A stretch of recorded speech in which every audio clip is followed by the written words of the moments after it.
एक दिन थुंग थुंग अपनी बीवी और छोटे बेटे चिंटू के साथ ससुराल से घर लौट रहा था। सफर लंबा था और धूप बहुत तेज थी। तभी चिंटू प्यास से परेशान होकर बोला, पापा, घर पहुंचने में और कितनी देर लगेगी? मुझे बहुत जोर की प्यास लगी है। थुंग थुंग मुस्कुराकर बोला, बेटा, प्यास तो सबको लगी है। तभी उसकी नजर कुछ दूर एक बड़े तालाब पर पड़ी। देखते ही तीनों तालाब के पास गए और जी भरकर पानी पिया। फिर घर लौट आए, लेकिन घर पहुंचते ही तीनों के पेट में अचानक तेज दर्द शुरू हो गया। दर्द इतना तेज था कि तीनों चिल्ला उठे, लेकिन अगले ही पल उनका पेट गुब्बारे की तरह फूलने लगा। ये देखकर थुंग थुंग घबरा गया, पर किसी को कुछ समझ नहीं आया। थोड़ी ही देर में पूरे गांव को इस बात का पता चल गया। सब लोग थुंग थुंग के घर के बाहर जमा हो गए। थुंग थुंग रोते हुए सबको बताता है, सुबह तक सब कुछ बिल्कुल ठीक था, लेकिन जैसे ही हमने उस तालाब का पानी पिया, तब से हमारे साथ ऐसा हो गया। लेकिन किसी ने उसकी बात पर यकीन नहीं किया।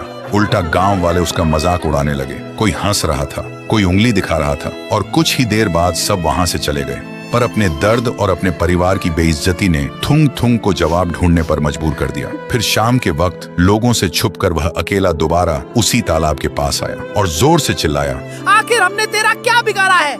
आज तेरी वजह से पूरा गांव हम पर हंस रहा है। जैसे ही उसने यह कहा, अचानक पानी का रंग खून जैसा लाल हो गया और तालाब के बीच से एक डरावनी रूह बाहर निकल आई और गुस्से में बोली, ये सब मैंने किया है। थुंग थुंग डर गया, लेकिन फिर भी हिम्मत करके बोला, कौन हो तुम और हमारे साथ ऐसा क्यों किया?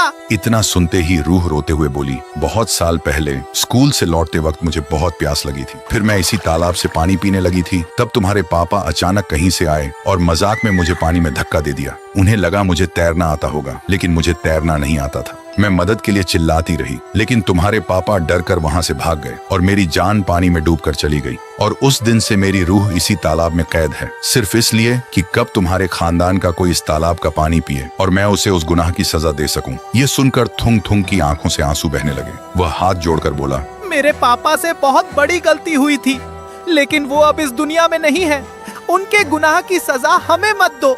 मेरा बच्चा तो उस वक्त पैदा भी नहीं हुआ था और आज वो दर्द के मारे तड़प रहा है। यह सुनकर रूह का गुस्सा एक पल में शांत हो गया। फिर वह हवा में हाथ घुमाकर बोली, मासूम बच्चों को कभी किसी और के गुनाह की सजा नहीं मिलनी चाहिए। और अपनी शक्ति से थुंग थुंग को उसके घर वापस पहुंचा दिया। घर पहुंचते ही उसने देखा कि उसकी बीवी और बेटा बिल्कुल ठीक हो चुके थे। ये देखते ही तीनों रोते हुए गले लग गए और थुंग थुंग ने कसम खाई कि वह कभी किसी के साथ ऐसा मजाक नहीं करेगा जिससे किसी की जान खतरे में पड़ जाए। देखने के लिए चैनल को